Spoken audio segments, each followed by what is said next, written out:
welcome to the Research Software Camp, supporting mental health, and welcome to this session, which is the panel discussion, managing stress in research software.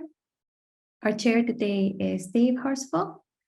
Dave is a research software engineer at Newcastle University and a Software Sustainability Institute fellow. His professional interest in development work at the moment is in the development of web applications that allow the analysis of visualization of large data sets. But Dave is also very passionate about mental health and well-being in the workplace, and he works with a few projects to raise awareness and reduce the stigma associated about mental health. So he is currently running a short survey as well that aims to capture a snapshot of mental health within the research software engineering community and explore the steps that might be taken to improve the situation. We will share a link with you just in case you're interested in replying to the survey. Dave can tell you more about it if you're interested as well. Thanks very much, Selena, for that introduction. I've just shared my screen, and if I go into present mode, hopefully you can see that in full screen. So welcome to this panel discussion on managing stress in research software. Thanks very much for attending, and I'm personally really looking forward to a great discussion over the next 90 minutes. I'm really delighted to be able to chair this session because I am really passionate about promoting healthy working environments and good mental health in the workplace, particularly in the research software community. I'm going to talk for a couple of minutes just to give a little bit of context before we get into the main discussion, and I thought it would be useful to firstly talk about what is stress. So stress is how we react when we feel under pressure and threatened. It usually happens when we're in a situation that we don't feel that we can manage or control. When we experience stress, it can be as an individual, for example, when you have lots of responsibilities at work that you're struggling to manage. Or it might be part of a group, for example, if your family is going through a difficult time, such as bereavement or financial problems, or it could be part of your community, for example, if you belong to a religious group that's experiencing discrimination.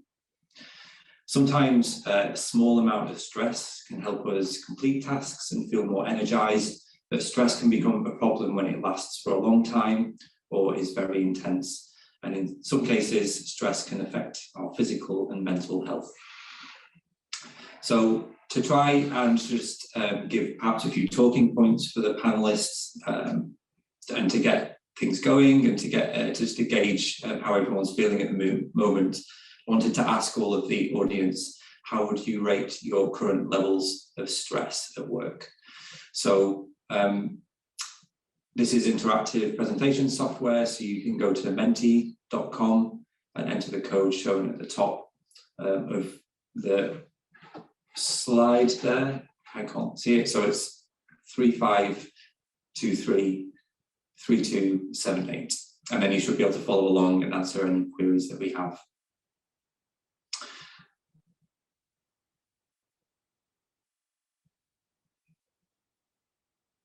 So I'll just give everyone a minute or two just to kind of get onto the system, make sure that we're responding.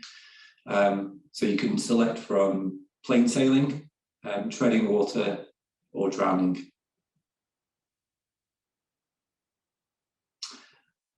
We've got a lot of people who are in that middle ground of treading water, which is not a great place to be, but it's important to recognise that we've got quite a few people who are really feeling overwhelmed with stress at work at the moment.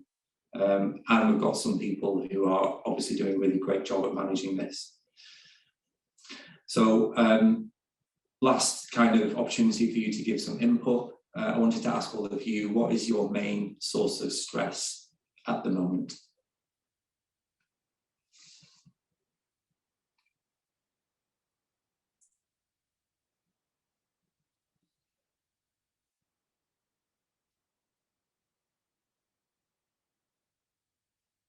So workload, family, job applications, my home situation, job security, colleagues, different projects at the same time, all very difficult.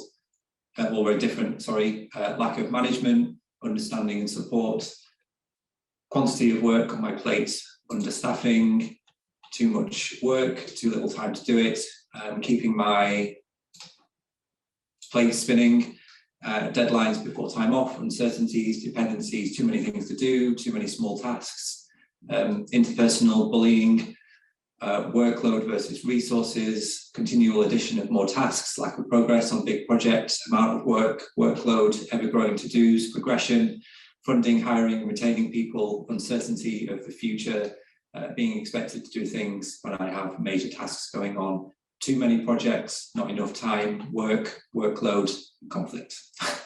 So that's a really great context to base this conversation in. Some really, really fantastic points there for the panelists to get stuck into. Thank you very much for giving those responses. Stress is not normally considered a mental health problem, but it is connected to our mental health because build-up of stress can cause mental health problems, and it can make existing problems worse. For example, if you experience a lot of stress, this might lead you to develop a mental health problem like anxiety or depression. And mental health problems can also cause stress. So you might find coping with the day-to-day symptoms of your mental health problem very stressful. You might feel stressed about managing medication, healthcare appointments, and other treatments. We've worked really hard to bring together this panel, incorporating different perspectives from the community and different career stages in research software. The panelists will introduce themselves in a moment, but today they're going to share their experiences and expertise on managing workload and stress. And I hope to touch on topics like self-compassion, dealing with imposter syndrome, context shifting when handling multiple projects, isolation when hybrid working and remote working, and how all of this can impact your career development and progression. I would like to acknowledge how brave all of the panelists are being to agree to openly discuss these topics. It's not something that we currently talk about a lot in the community. Hopefully we will more in the future. But I would highlight again that none of us are trained mental health professionals.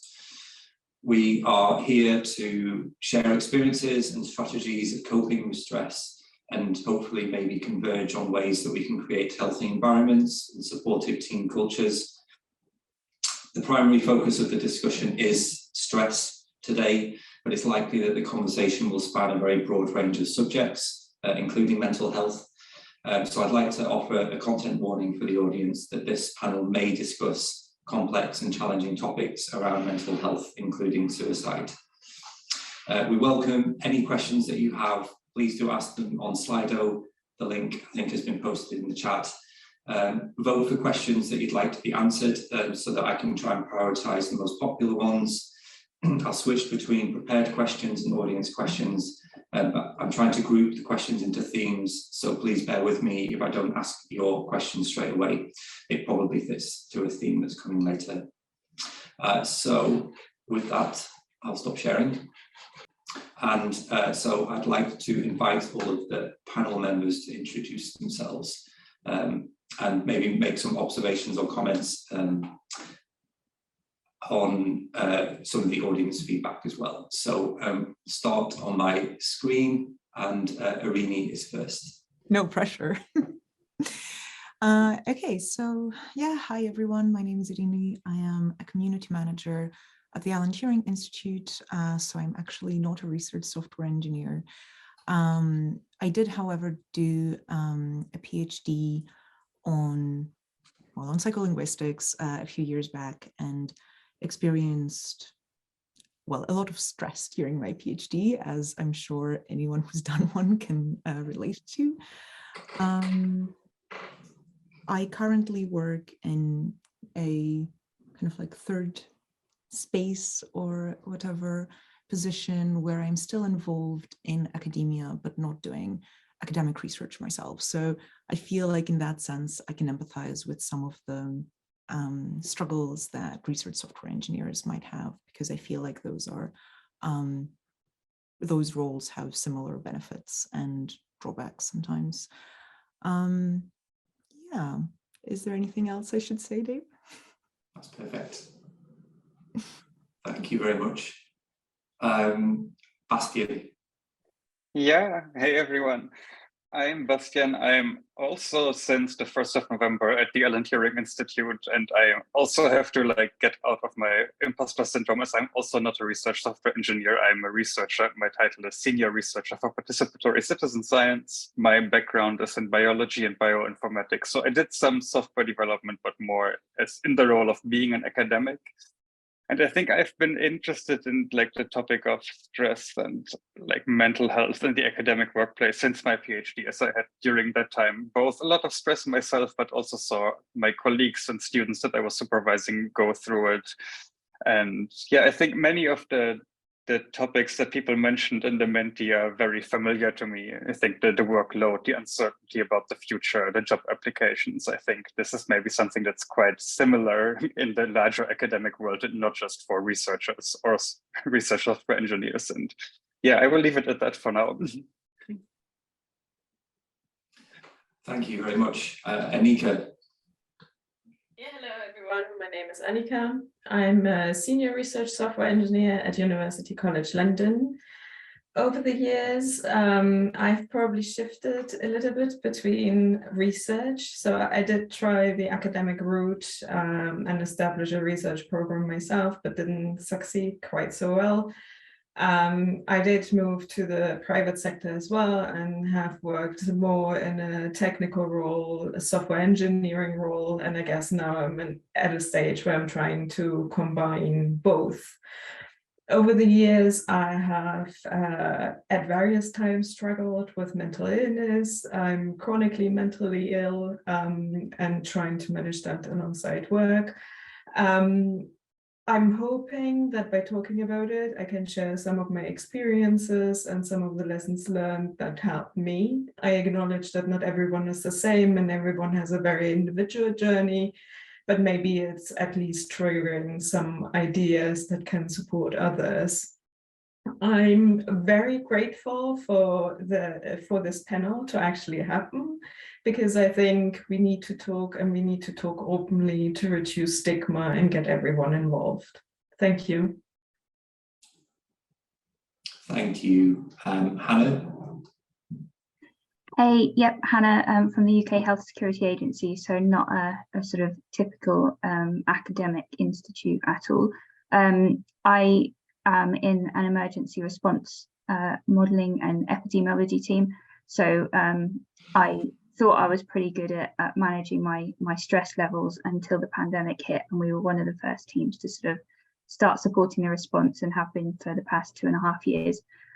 So yeah, I guess that's part of the reason why I'm on this panel, is to sort of help share some non-academic insights. I wouldn't call myself an RSE, but I do sort of cross the line between modelling and software engineering.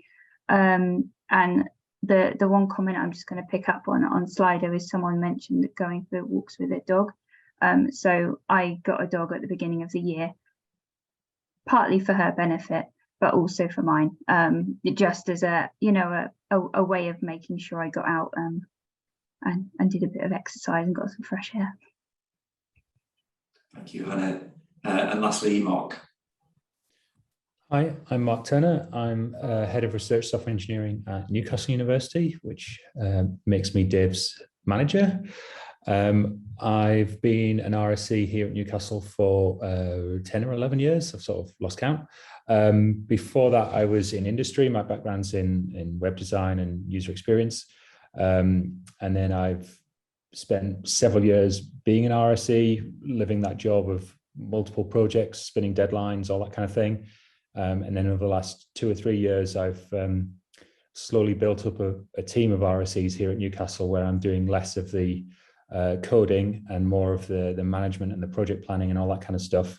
And yeah, hoping to share my experiences from all of those different types of things. It's stressful being an RSC, and it's stressful being a manager. The things you come across are different. So I'm sure we'll get into the meat of those differences.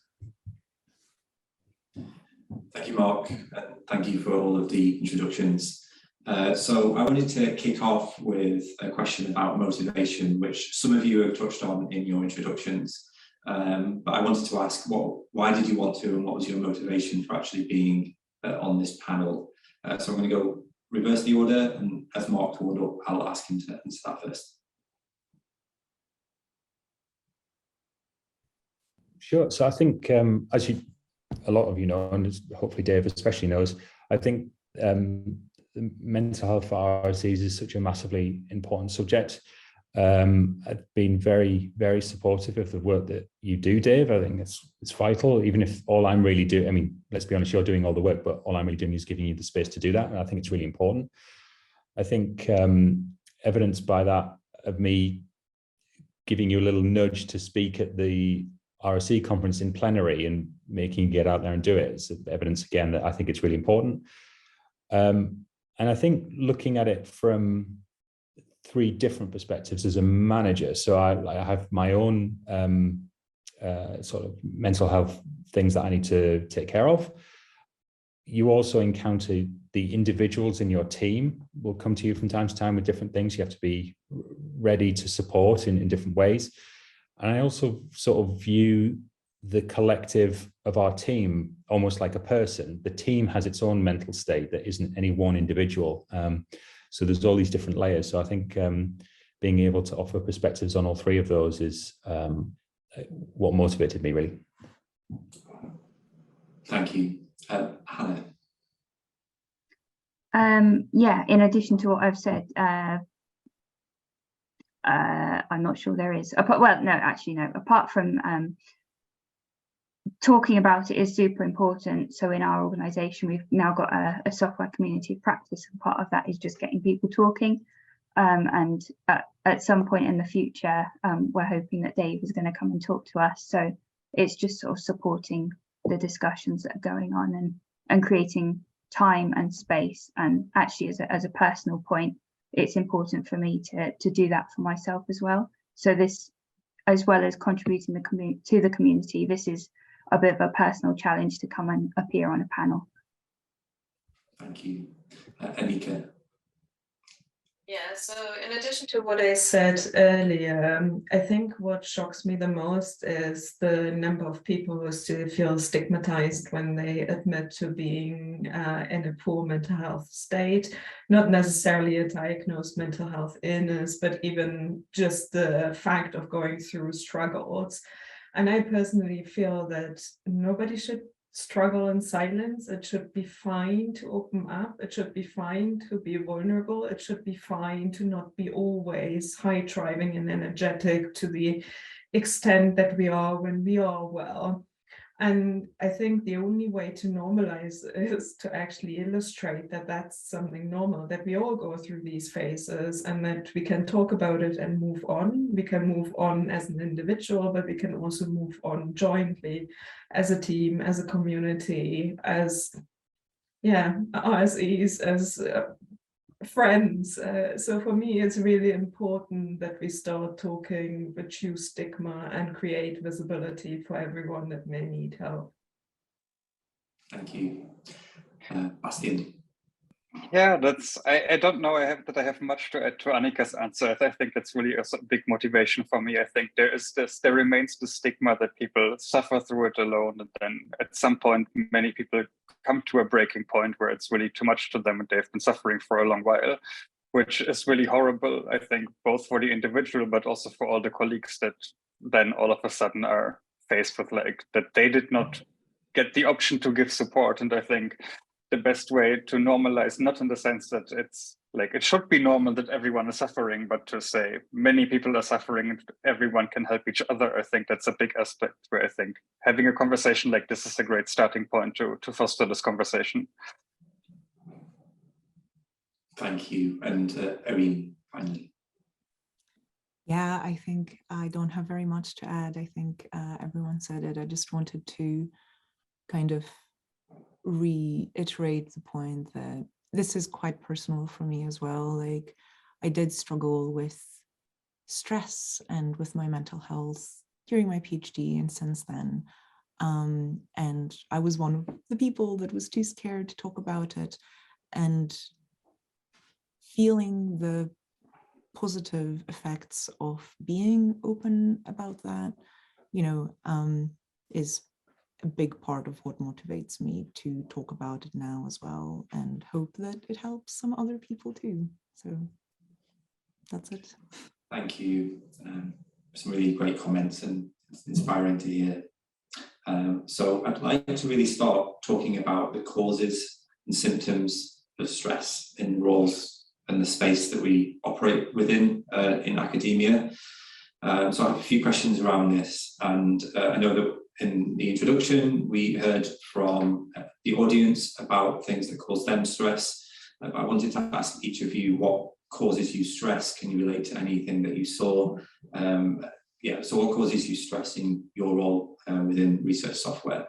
I'll open it up to anyone who wants to kick off with that and then move through the panel. And I will call on someone. Bastian, why don't you start off? Yeah, sure. I'm happy to go first. So I think what, to me personally, many of the things that were mentioned by the audience were very familiar. I think what I experienced most myself, and again, I'm not a research software engineer, so it might be slightly different to me, so take it with a grain of salt, but the short-term contract and fixed-term contract nature in academia is, I think, one of the biggest things. And I think there's this very old PhD comic of like how a postdoc is the only job where your actual job description is finding your next job because you know it will run out in 2 years and you immediately need to start looking for the next job, while also being supposed to deliver on doing your actual projects and research. And I have to say, I think in particular in the last year, this broke me very much. So I had a 3-year position here in Paris, which happened to coincide more or less with the start of the pandemic, to like, you will now be a junior PI and lead your own team. You hire people, you deliver on research, but also in 3 years, you will be out of the door. Try to get some money and like some follow-on job at the same time, while also there is like a global pandemic raging. Good luck. So I think this is like the circumstances might be somewhat extraordinary, but like even without the pandemic, that's a lot of things to expect from people that like, you are now like in a completely new role that you have never done before. You're supposed to fill this. Where I think then also it goes into the imposter syndrome, which we've heard about a bit of like, well, like, I don't know how to do this. Like, I have not been trained in any of this. So I think there's like a lot of like stress at the same time, which is maybe not necessarily related to the actual work you want to do or you're supposed to do, but just this systemic pressure that's like, you have like good luck finding your next job. Whatever you do will be on your CV, and this is what you apply for the next academic job, because everyone just looks at papers and otherwise nice try in academia, find something else. So I think this was like the feeling that really like weighed very heavily on me in the last year in particular. Once you know there's like 12 months left on the clock and then you are out of job, that's quite stressful. Can I follow up on that? Because I feel like part of what causes me stress is quite related to what Bastian was talking about. But on top of the temporariness of the contracts, I think I realized quite quickly in my PhD that I probably wasn't going to be an academic in the long term. So it's like, I don't think I want to be a PI, like I don't want to build towards that career. So very quickly, I started trying to find out what else I could do, because I felt like, okay, just doing a PhD, especially on something as strange as psycholinguistics, like there isn't exactly like a big industry that you can go into. Like, you know, I wasn't doing a computer science degree or like, I don't know, you know, whatever. So I started taking on more and more like side projects just to like build my skills on like different other areas that are not taught within a PhD. And now that I'm again in a kind of like strange position that doesn't have a very clear career progression, like before this current position, I was a trainer on research data management and open science. I'm now a community manager. I love doing both of those things, but they don't exactly have a very clear path, and there aren't that many places in which you can do those things. So I still have that feeling of what skills am I developing? am I making myself unemployable for the future? So, you know, I say yes, perhaps to more things than I should. And then, of course, I run out of time to do a lot of the things that I want to be doing. And it's kind of like a perpetual, you know, kind of like stress. I don't know. I'm struggling with my words a bit today, but I think you understand what I'm trying to get at. I think, Dave, you're on mute.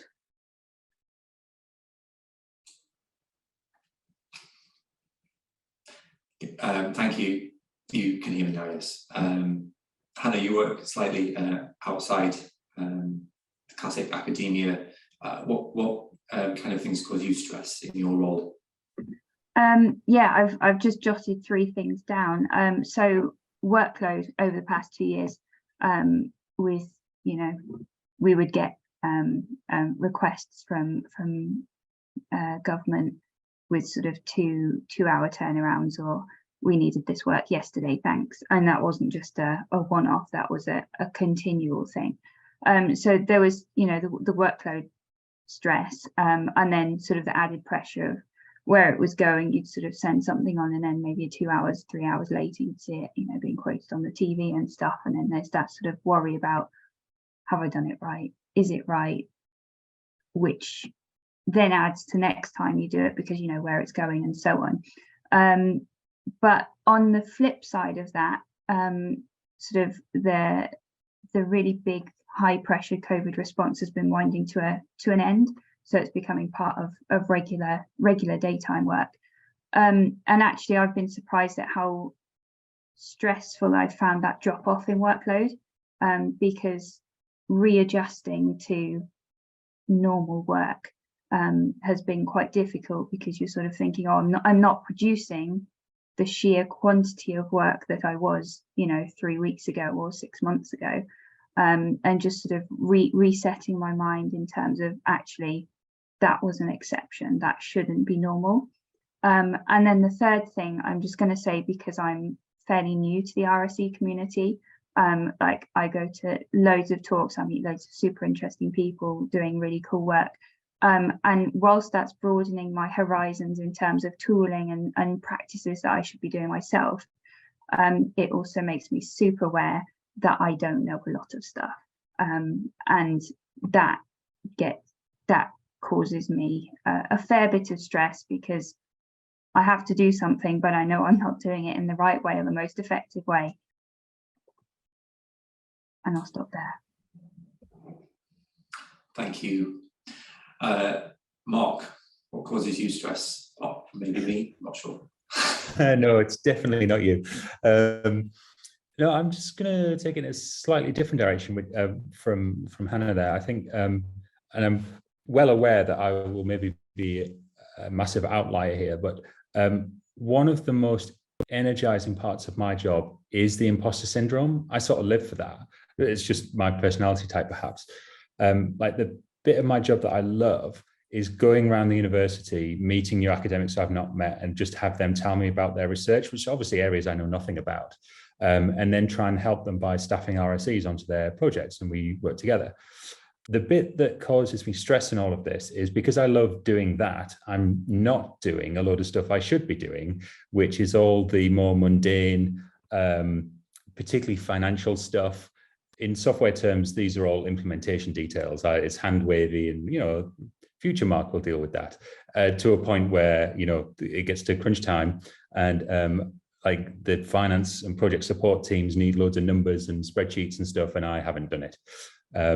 So I'm very good at making my own stress by neglecting things that I just don't find interesting. So yeah, that's the more mundane parts of the job are what cause me stress, even though it shouldn't really be like that. Thank you. Anika, I think you haven't spoken yet.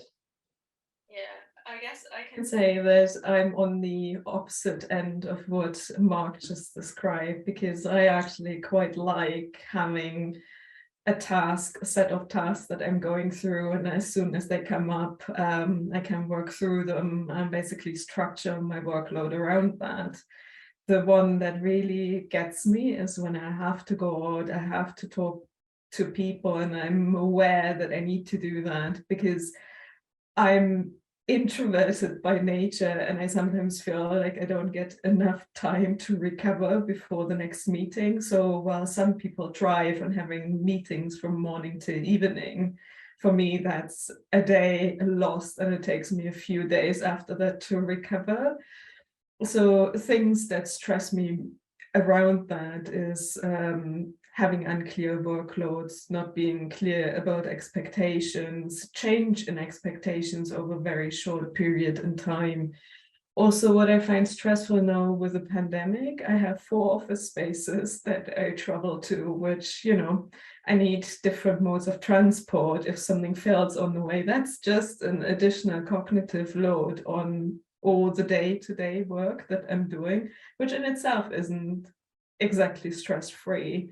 So yeah, I think these are the main causes.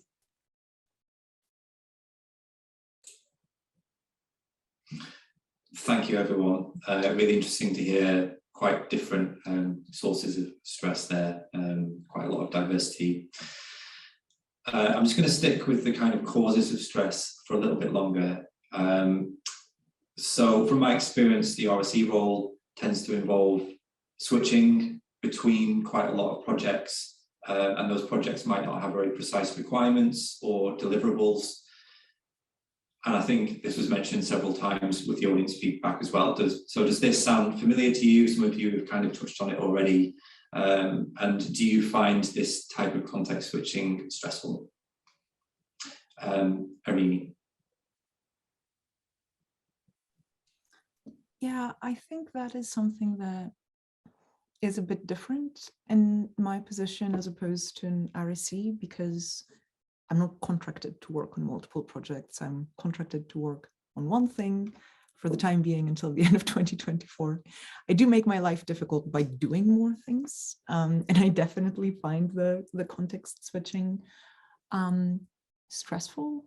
I mean, I do have a bit of a background in psychology, and I can tell you that it's definitely a thing that is difficult for your brain to do, to switch from one thing to the other.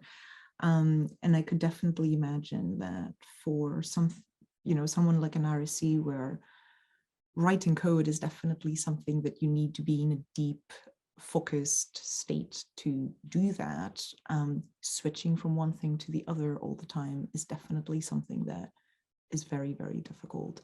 So it's something that I struggle with sometimes, but I don't know if it's my main contributor of stress. I think the lack of time for the things that I'm doing that are all somewhat similar but somewhat different is more difficult for me personally.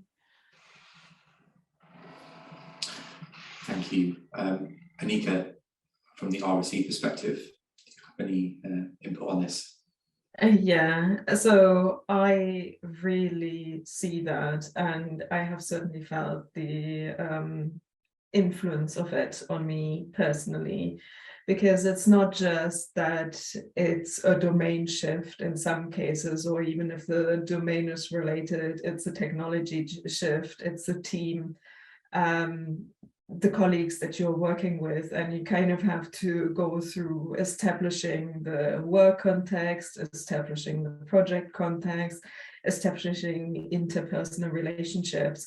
And once you shift often enough, it feels like you're forgetting this again. So you have to go back, you have to reconnect, and there is in my mind, there is a critical threshold for every one of us where it's just too much, the switching between the topics. I guess it's also confounded by sometimes researchers not understanding the role of an RSE and expecting that you're there as a researcher and you're domain proficient and you're just bringing additionally a lot of technical knowledge, and then they might be disappointed in that you don't know as much about the domain as they expect you to, or you can't attribute 100% of your time because you're shared between 2 projects, and it's that disconnect between understanding what you can offer and what you're contracted to do and what they expect you expect you to do.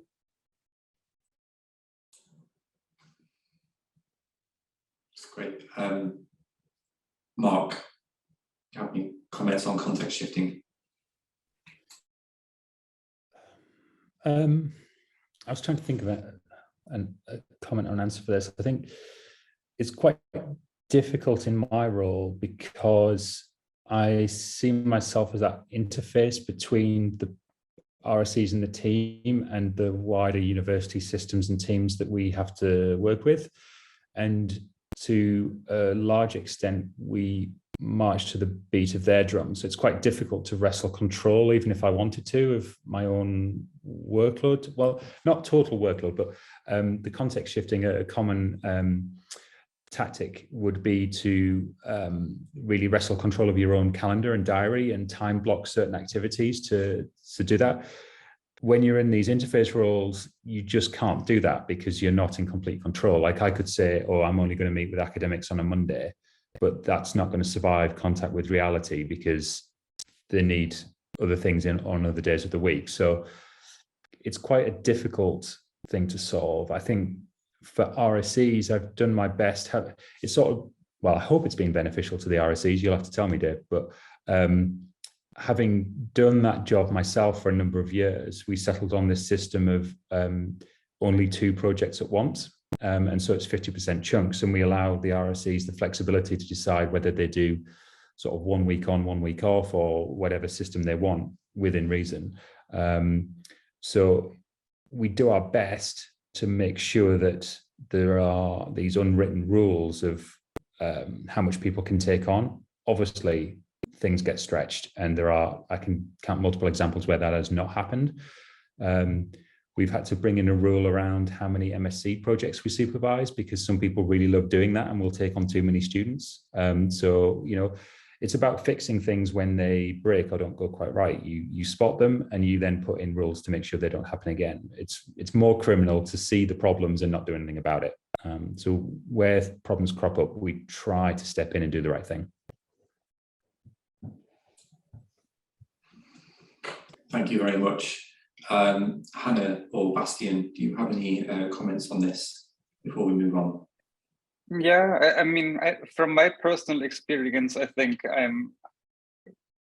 I don't find the switching between projects necessarily the bigger problem for me, which I quite enjoy, as it means if you get bored of one, you can go to another one, and like it keeps things interesting. Like from a researcher perspective, I kind of do like having all of these side projects. I think maybe somewhat related to what Anika said in the last question, I think that switching between types of tasks, like going from a meeting to going back to writing or doing data analysis or coding, that's like the much bigger problem. And I think not being able to carve off this deep time for really concentrating on a given task is a bigger issue for me than having multiple projects at the same time. I think I would be even happy to switch between 2 projects in the same day as long as the type of task is similar enough. But then switching from going, now I coded for 5 minutes, now I have another Zoom call, and then I have another meeting, and then I go back to trying to code, that's not working for me at all, and that's quite stressful.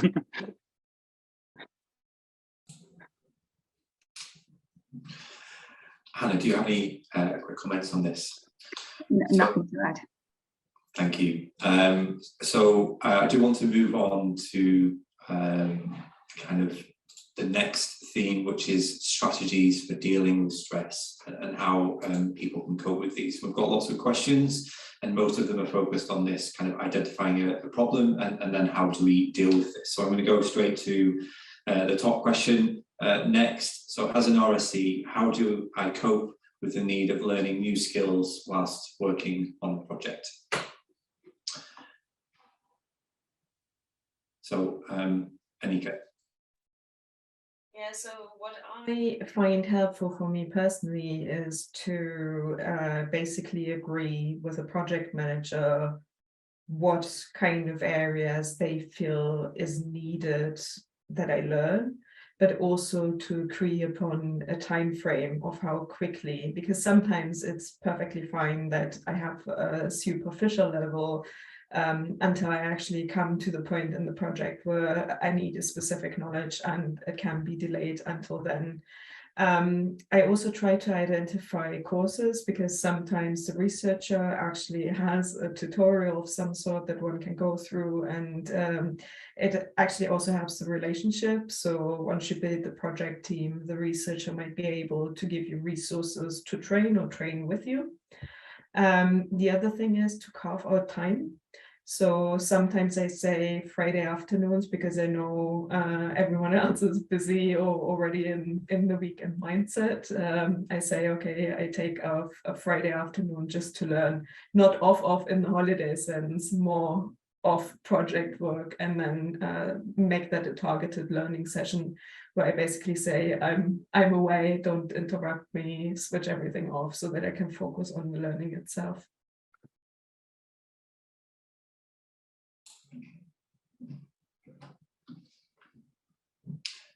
Thank you. Hannah, do you have any comments on how you juggle learning and acquiring new skills whilst also working towards deliverables?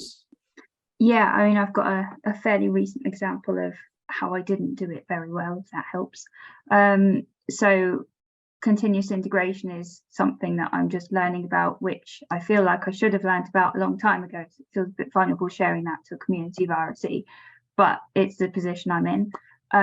I've stuck my head in the sand for maybe 6 weeks and thought, it's a new skill, it looks scary, I'm just going to do other things and ignore it. It's getting to a point where I keep going to, you know, my catch-ups with my technical manager, and they're saying, oh, how are you getting on with that project? And I sort of make excuses, you know, I've still done work, but it's not that piece of work. So I think my difficulty with new skills is actually getting started. Once I get started and have that just, you know, a little turn on the ignition, then I'm usually okay. So what I've gone and done here, and what I've done previously, which arguably I should have done 6 weeks ago, is actually reach out to a colleague who is, you know, comfortable in that area. So I've got a meeting this afternoon with someone about continuous integration. They've got my project, we're going to look through it together, and then we'll probably arrange a follow-up for a few weeks' time. I'll have a little bit of time to have a go myself, and then I've got that little bit of pressure of knowing, okay, I'm speaking with someone again, it's using their time, I want to make sure it's valuable use of everyone's time. So I guess it's sort of adding a bit of personal pressure, but that's how I seem to, you know, that's how I work, so that's what works for me.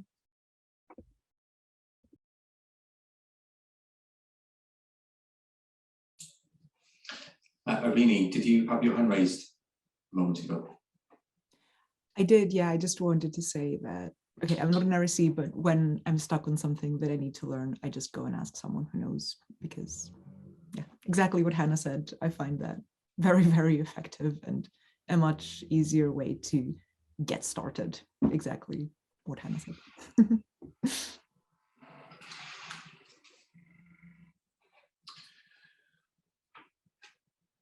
Mark. Yeah, it's just to pick up on that last comment. It's really interesting when you lead a team of RSEs that everyone has a different way of learning, and you have to be flexible enough to let people do it the way they want to do. Like, we've got people who will just want to read the textbook and that's their way of absorbing the knowledge. Other people, maybe more like me, just sort of want to wing it and learn on the job and pick it up as they go along, and everything in between. So you've got to make sure you as an individual carve out that time for yourself, however you like to learn. And I think part of the battle is just identifying that to begin with, like figuring out what type of learner am I? And as soon as you know that, you can spot these moments and opportunities to build that into your normal day, your normal workflow. And sometimes as a manager, I almost spot that, or the beginnings of that, before the individual does. And so there's either a nudge, or like I'm doing it, not for them, that would be a bit much, but you know what I mean. I'm making sure that they've got, that their development needs are met, basically.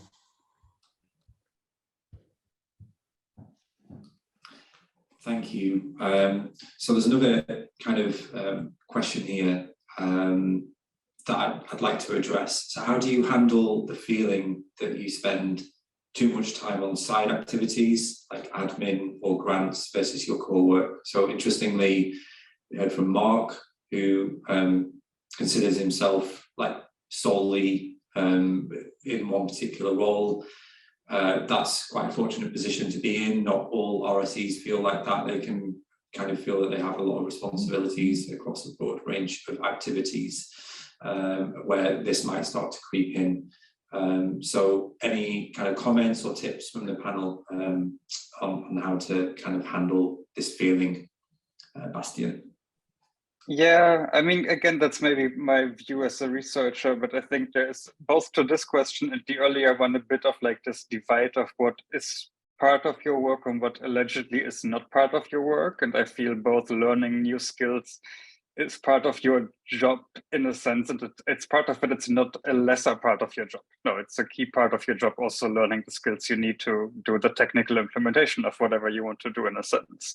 And similarly, in particular in academia, the higher you make it into the academic level, the more these side activities become your actual job, and doing research is not your core activity anymore, unfortunately.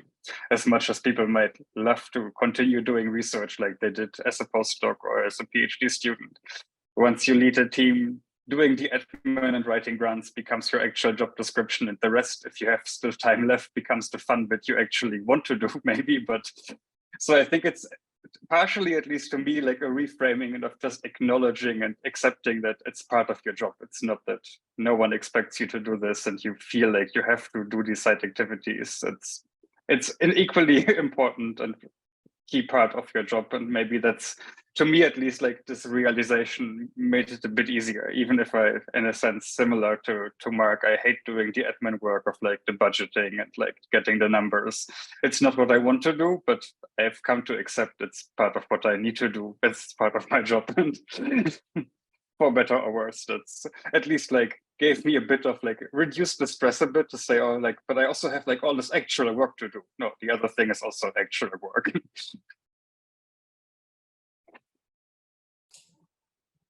Hannah. Yeah, coming back to my previous example, so I'm spending a lot of time doing community related stuff, which is not in my job description, and it's taken up a lot more time than what I would have anticipated. And yeah, the way I get over that is I do a bit of responsibility shifting. So I have a responsibility to let my managers know how I'm spending my time, and they have a responsibility to tell me, no, you're doing too much of that, or that's fine. So whenever I have my weekly, fortnightly, monthly catch-ups, I say, I've done this, this, and this. I'm spending this much time on my non-core work activities. Is that okay? If they say yes, I am learning to take that on face value, and that they will let me know when it's not okay. I do appreciate there I've got maybe different management systems to what other people are going to have, and I do also have very good managers who are very, you know, in tune with how I work. So that's why it works for me.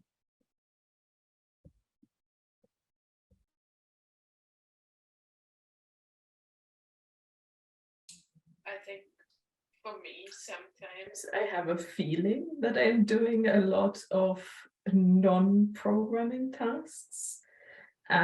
Sometimes it helps me just to monitor how much extracurricular stuff I'm doing.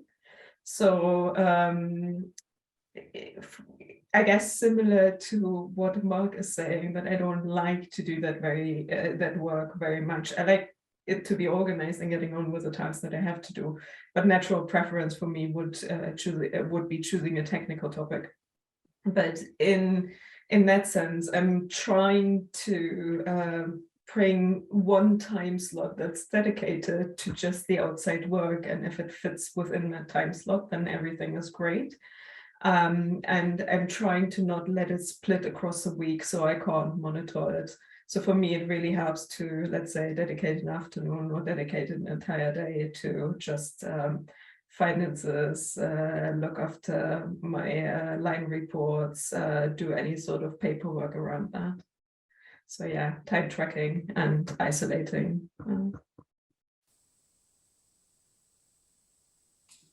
Thank you for those responses. So there's another audience question that I'd like to get some responses on before we move on to another theme.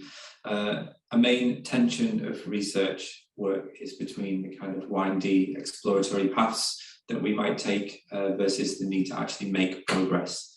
So how do we manage this to avoid stress?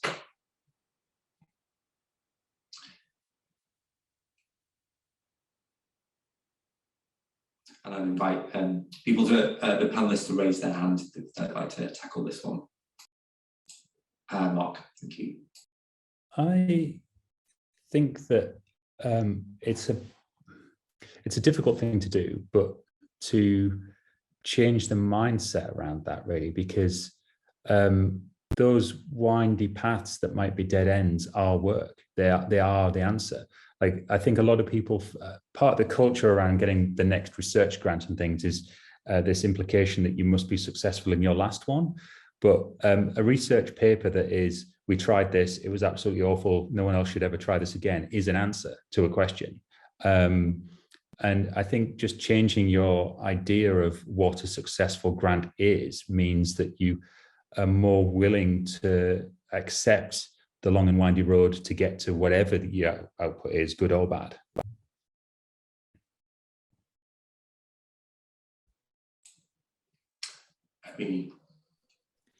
Yeah, I just wanted to add to that, I mean, it's very hard to change your own perspective when it comes to these things, but I guess it's also important to clearly communicate this to whoever is expecting those results from you, which is difficult. I mean, educating people and trying to change their mind is very hard, but it is how research works. I mean, it's the case for research software, it's the case for academic research as well. So I don't think it should be surprising to at least people within academia or people doing research that you try some things, you see if they work, sometimes they do, sometimes they don't, and you try to learn from that and move on to the next thing. But yeah, I just wanted to point out that you need to do this for yourself and you need to manage the expectations of the people around you as well.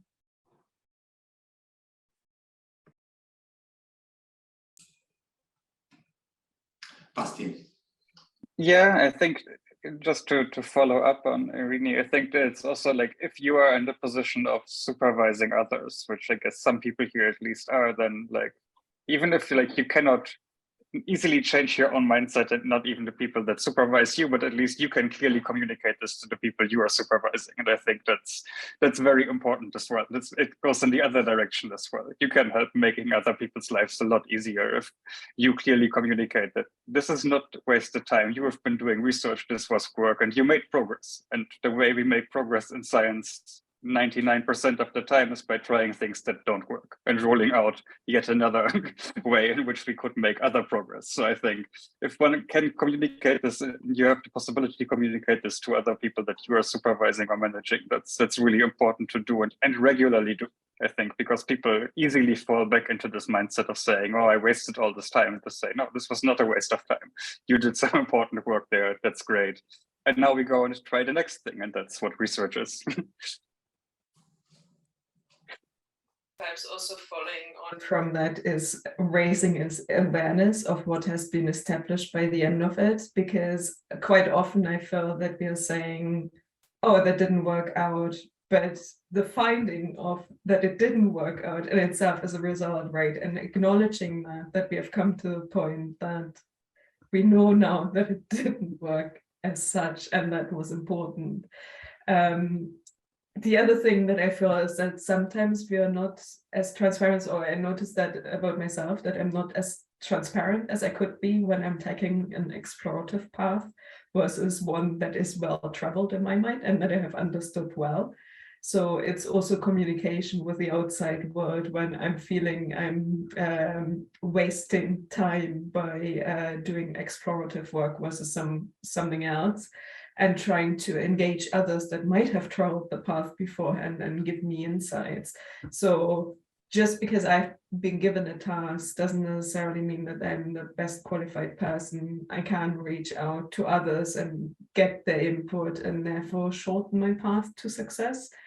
And I guess we don't often, when I'm getting stuck in a task, I don't necessarily notice that that is an option to me. And it helps me if somebody tells me, have you talked to person X who has done something very similar and might be able to help you?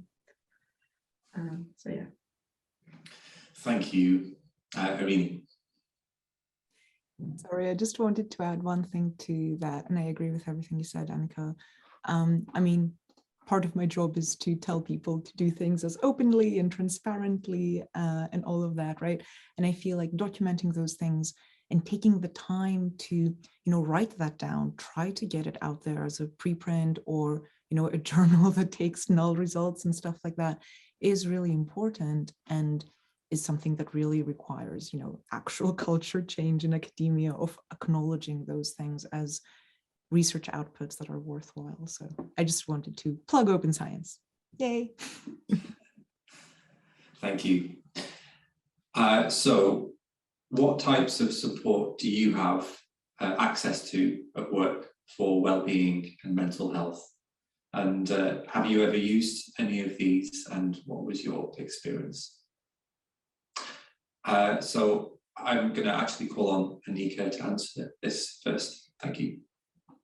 Yeah, that's fine. So in my current job, I have access to an employee assistance program, which enables me to call up a hotline and basically talk to counselors if I need to. That isn't strictly speaking limited to mental health. They also deal with financial stresses, bereavement, family problems, anything, tax advice, anything that could cause you stress, which isn't strictly speaking work, but it could also be stress at work. The other option that I have is mental health first aiders. I myself am a mental health first aider, but we have more, and there's a whole network at the university. So through my network, I can reach out to people who can signpost opportunities for support to me, things that I might not be aware of myself, that I might not have heard of, or like charities and community activities that aren't necessarily that obvious if you don't work in that area. Other things is line manager. So I saw on Slido somebody asked me whether or what kind of support I have had in the past. I did talk to my line manager, and I did talk to my head of group, and I did talk to my head of department, and everyone is aware that I have a mental health condition. I tend to not necessarily declare what kind of condition I have, but what it manifests at, the symptoms that I'm experiencing. And that actually helps me because people know better how to respond when I'm struggling. And it also eliminates the surprise element if I have to say, oh, today I'm not doing great, I have to take the afternoon off. I might see later on whether I'm well, and people are supportive of that. So we do have a Slack channel where people can openly talk about mental health if they want to. Some people use that, some people find it too out in the open. Yeah, I guess that's it.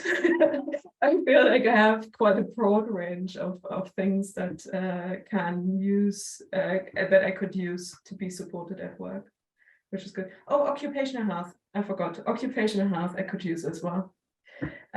Try to get an assessment for reasonable adjustments should I need to. I have not in my current employment used occupational health, but I have done so in the past with limited success, shall we say. Thank you, Anika. It's really useful to get all of those options and input from someone who is managing mental health condition as well. Eirini.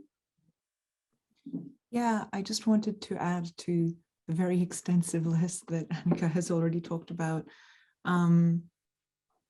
that some employers, for example, at the Alan Turing Institute, we also get private health insurance, which is a nice option to, you know, be able to talk to a therapist or have mental health support through that, because doing so through the NHS can be very time consuming. I imagine, especially at the moment, those services are overwhelmed.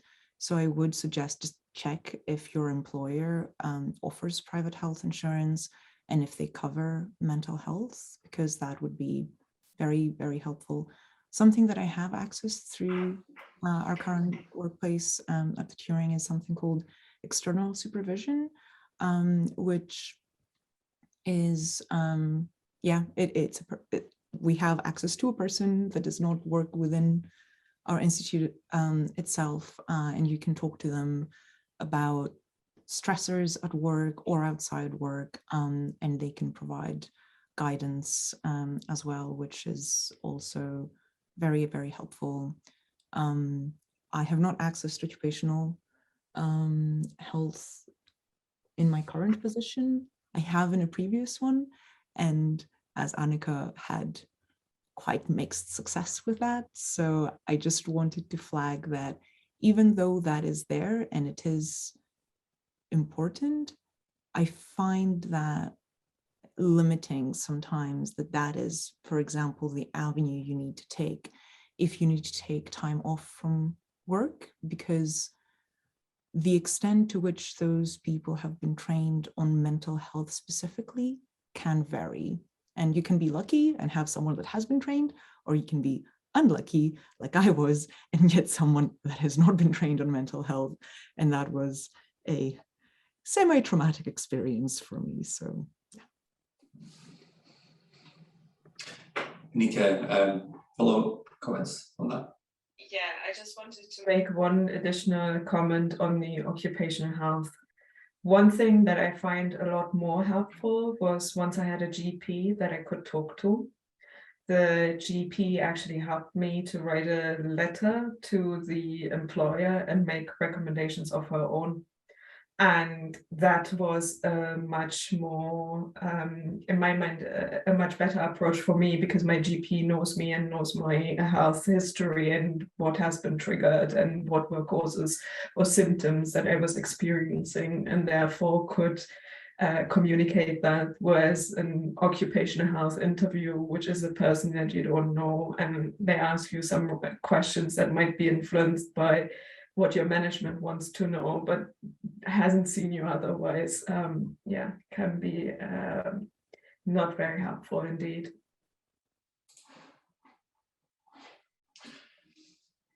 Hannah. Yeah, just to add to that list, in our organisation, we have a lot of networks, colleague peer-to-peer networks. So we've got networks of protected characteristics. There's a menopause network, carers network, bereavement cafes, and yeah, we are encouraged to take part in whichever ones we find appropriate and useful. And we've also recently had put in a wellbeing hour a week, where we're encouraged to take an hour a week to look after ourselves, which is actually, because it's new, it's difficult to remember to make use of it. But actually, people who have made use of it have found it really beneficial. And I guess I don't want this conversation to end on this note, so I'm hoping someone else is going to say something. But I think, as well as coming at this sort of from a line management point of view, it's really important that organisations and team leads and line managers don't just bombard people with wellbeing resources, because it's got the potential to sort of almost shift the responsibility, whereas, you know, that responsibility shouldn't just lie with that individual. Just because you've been given resources doesn't mean it's then your fault if you need support. And I think that's something that maybe isn't being done quite so well at the moment, is that we're being bombarded with resources. And I'm not just talking about, you know, this isn't organisation specific here, but it's just really important to bear that in mind, that just because we've got resources, you shouldn't bombard people with resources without sort of addressing the underlying issues that might be caused by organizational team related things. Thanks, Hannah. I think some really interesting initiatives that you highlighted there, and the problem around employers kind of absolving themselves from responsibility is a very common one, and something that's worth exploring. We're going really quickly here, so I want to move on. There's two other themes that I'd like to discuss, and the next one is the kind of responsibility and roles of leadership and management and organizations in this picture. So now is a good time to move on to that. And there's an audience question: how do you deal with frustrations of lack of support on projects by management? So I'd invite all of the panelists to speak on that, but I will actually call on Mark to maybe offer some feedback from the perspective of leadership. Is the question more like your direct manager or the project? I guess both. I think we have occasionally projects where the PI or whoever from the research grant is almost like missing in action. Like they've sent the grant proposal, here's the thing you're going to build, and then there's not enough or very little involvement with the RSE, which typically doesn't lead to a very good RSE project. And those projects are really difficult. Usually what I try to do with the individual RSEs is to turn that into an advantage.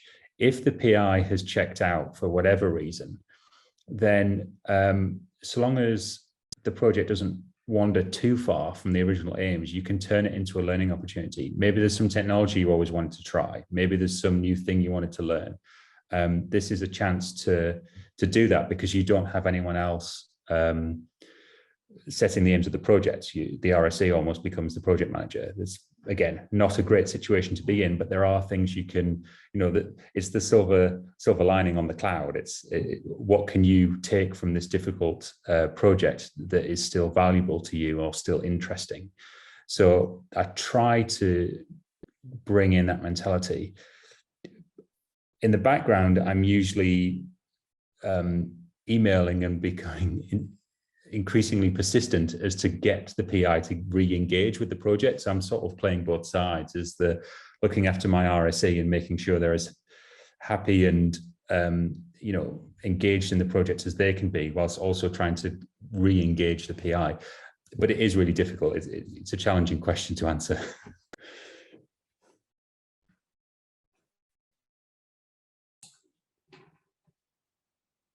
Thanks, Mark. Would anyone else like to tackle this?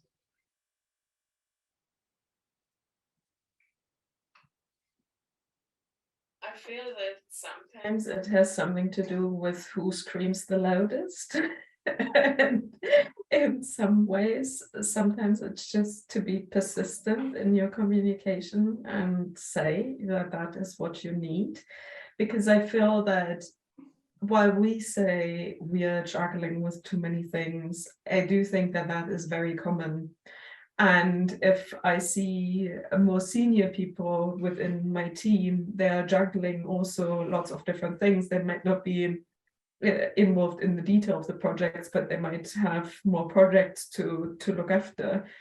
And unless I'm consistent in my messaging and saying that I need input and at which point I need input and what that sort of input is that I need, I don't tend to get it. So I guess one way of dealing with it is to basically continuously say, these are the things that I need from you. And if I don't get it, these are the results that are going to happen. And I need your input. If it's the external side, I have at times needed to escalate. So situations where I felt that I didn't get any further with the researcher to get their input on something, or whoever was the contact point for the project, I have escalated to higher levels and basically get them to talk to the person in charge on the other end, because to communicate what our side is from the project, but also what their lack of action means in terms of results. So whether that is that we have to delay the project, that we have to reschedule it, or something like that. So yeah.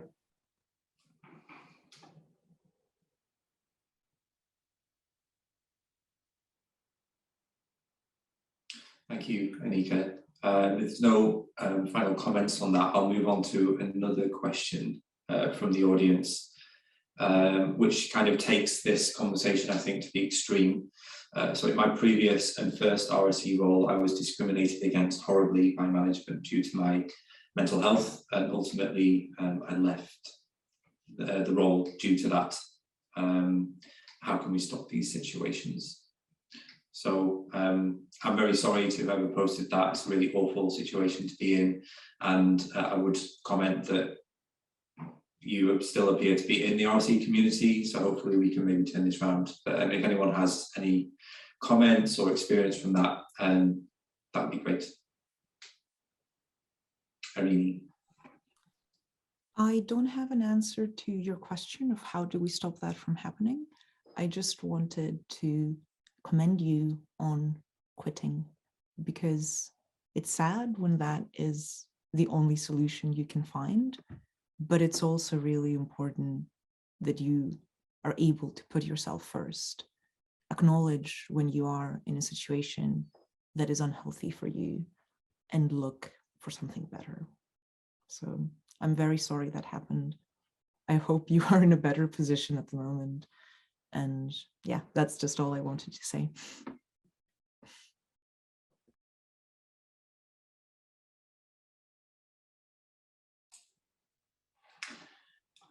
Any other comments on that?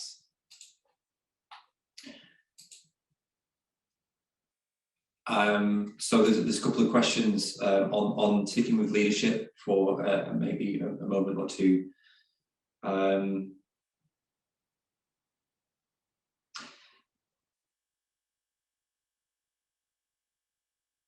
Do any of you have examples of a good or maybe a bad experience of reporting or discussing problems with a manager? This is something that some of you have commented on already, but that would be interesting. And from Mark's perspective, maybe without obviously breaking confidentiality, maybe from the other perspective as well. I can probably tackle both sides of that, actually. I think that I won't go into the name names, but I think a few years ago, my wife had a miscarriage. And so when I subsequently announced, I didn't reveal any of this at the time, but then when I announced that I was going off on paternity leave, I'm going to be off for 6 weeks, had to let the team know. I decided to raise it then and said, oh, we'd had this trouble previously. I think I did that for the reasons we're having this call, like to be open with your team and make sure that people feel they can say that. And then subsequently, after I'd said that, someone came up to me afterwards, like, oh, that happened to me as well. So just by being a manager and putting yourself in that position where you can be honest with your team in a way that you feel able to, sort of answer both sides of your question there, Dave. Yeah. Thanks for sharing. There's actually a comment which I'm going to read out now. It's not a question from the audience. I think it relates to this. So regarding the stigma of having mental ill health, I'm finding that sharing my 19-year experience of mental health is helping people open up and seek advice from me. So that's really great to hear as well. Thank you for that comment. Yeah, so sticking with that, maybe good or bad experiences, if anyone else has anything to share before we move on, there's one more theme that I'd like to cover if possible before we finish. Anika. Yeah, so the good things typically are when people actually ask me what I need, when people are trying to understand how I'm feeling and what my journey is and what helps me on that journey. I think on the flip side, the things that don't help me is when people have a preconception of what it is that I'm going through, and therefore what should be, how long I need to recover, and what it takes to be back to work. So yeah, I guess the supporting me in my journey, as much as my career development is supporting me in my health journey, is the most important thing that a line manager or senior manager can do for me.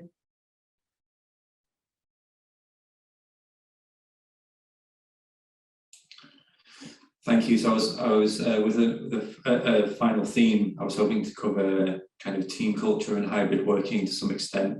It's been a great discussion and it's gone really quickly, but we do have a few moments, and there's a question from the audience relating to this. So in the hybrid world, what's the best way to check in on people without it being either a tick box exercise or too intrusive?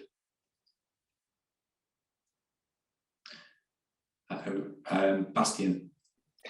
Yeah, I think what Anika just said is basically, to me, the solution to this is really asking people how they would like to be checked in on. Because I think people have very different types of what they think works best for them. And if one can, as a manager, accommodate this, this is the best. Some people want to have frequent check-ins and others are very turned off by this and like feel it's very intrusive to them and keeps them from working and it stresses them out. Others want weekly check-ins, and it's a matter of personal preference. And of course, there's within reason if like people say, please never check in on me, that's maybe as a manager not something you can accommodate, but like within reason, I think it's very easy to make people feel most comfortable to know as a manager what's going on, and also as the person that's being managed to get the support they need. And I think that's, to me, the best way to approach it from both sides. I have like experienced it in managing people remotely as well as being managed. And there's like just finding this fit between the people.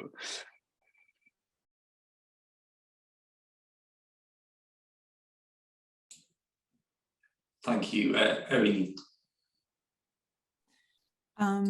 Yeah, I just wanted to say that in my team, the way this works is we have daily, for example, coffee chats that people can decide if they want to join or not join. They're completely optional. And we have like weekly check-ins, again, kind of like on a more social level of, you know, like what you did your weekend, how you're feeling.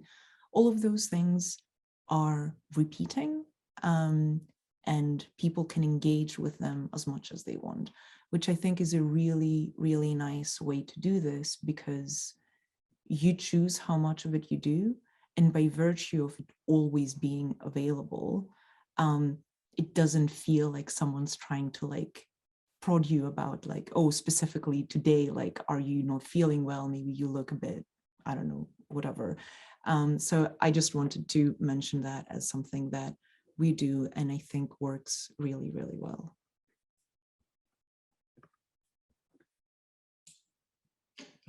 Thank you, Mark.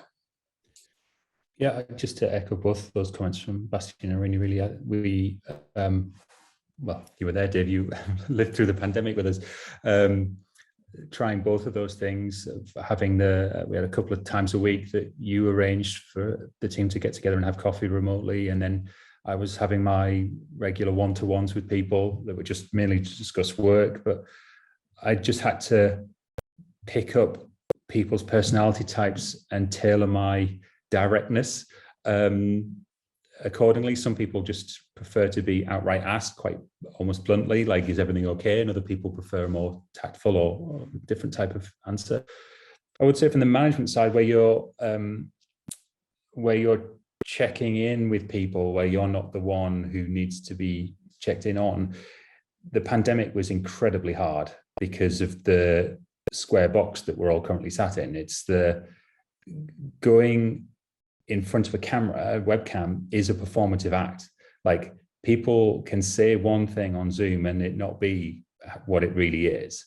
So it was very, very hard because you're not really getting the real sense of the person. There's all these other tells, like, just interpersonal behavior that you don't get when it's just a video. I think we did all right.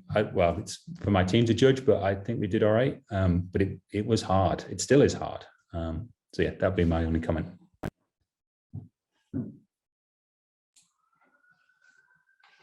Thank you, everyone. I'm going to ask one more question, then wrap up, and I know we have some final comments for everyone to make as well. So in a hybrid world, do you have any tips on how a team culture can foster mental health awareness and an environment where people can talk about the things that are causing them stress?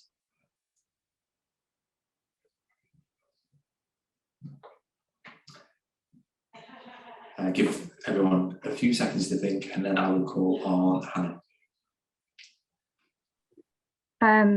From personal experience, we had a bit of a team review about what worked for us.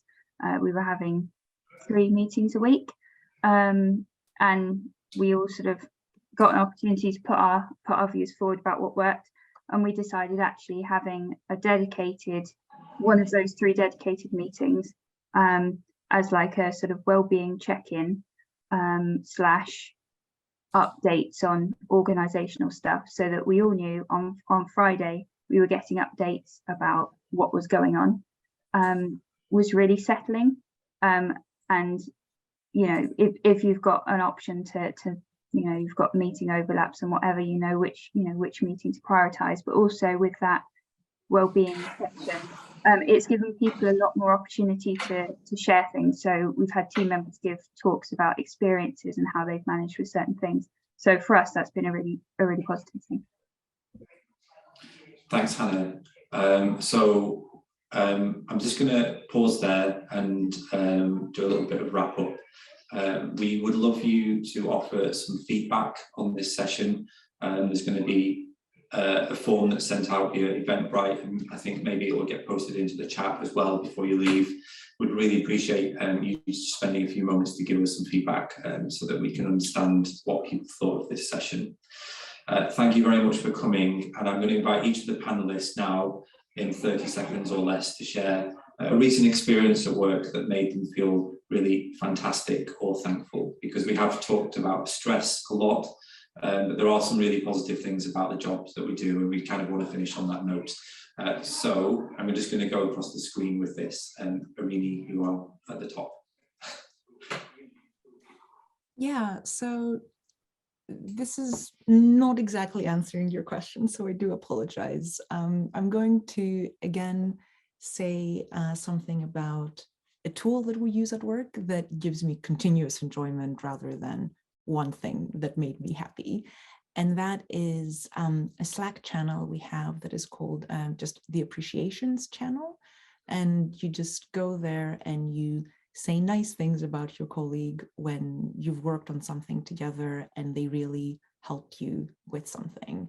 And I just love that that's there, and it's something that everyone really engages with. And I think it's just a very easy thing to implement that really, really helps.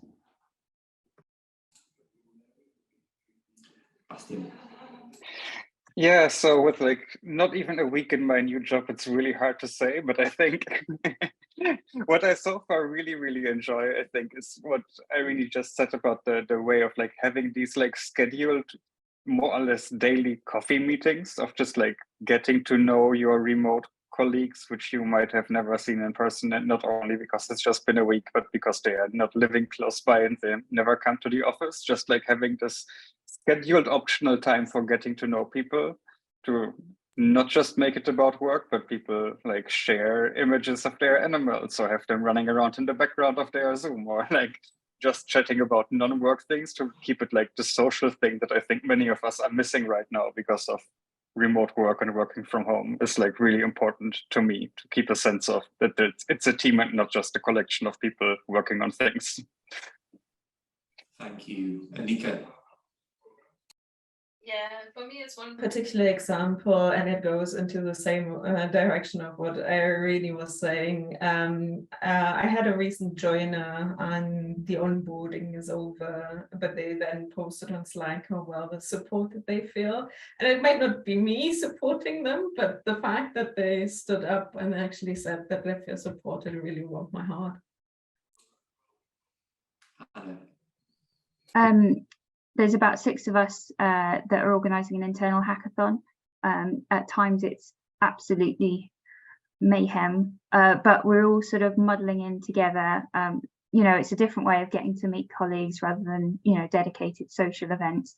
We're all learning stuff from each other, and people have expressed excitement about the event, which is happening in a few weeks. So yeah, it's quite nice to muddle up together. Mark.